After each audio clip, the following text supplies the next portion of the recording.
Hi everyone, it's Mama D here with your daily dose of encouragement. I'm going to share with you a life lesson that I wrote for the March 3rd bulletin at church. I have calluses on the heels of my hands from using a walker for the last year and a half.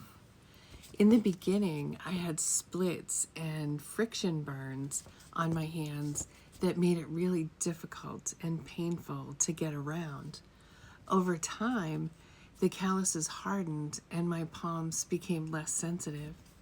The calluses formed as protection against the pressure and chafing from holding on to the hand grips.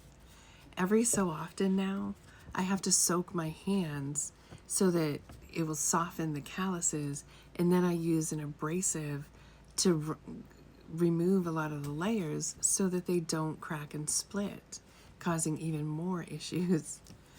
And if we're not careful, the same thing can happen with our hearts. Life can be hard at times. It's part of being human and living in a fallen world.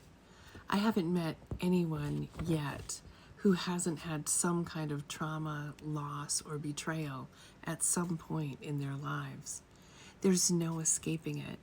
The question is, what do we do with that pain, with the cuts and calluses that the pain causes? Some of us, me included at times, let the calluses get so hard and thick that it deadens the pain and prevents us from getting hurt again. When we do this, we can become immune to the pain and the hurt of those around us. We ignore our own wounds so often that it becomes habit, and we just can't or won't see the world around us. So how do we become useful vessels that God can work through? We give it to Him. It really is that simple, but it is not easy at all. We have to, quote unquote, soak our hearts in His Word and in prayer to soften them. Then we need to face it and let God heal what caused the calluses. That acts as the abrasive rub that removes the layers of hurt and pain.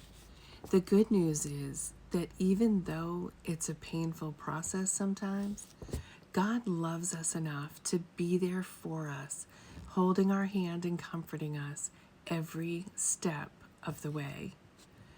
He wants the best for us, and that means healing, even though it hurts sometimes. Give it to God and watch the beauty that He will form from the ashes of pain.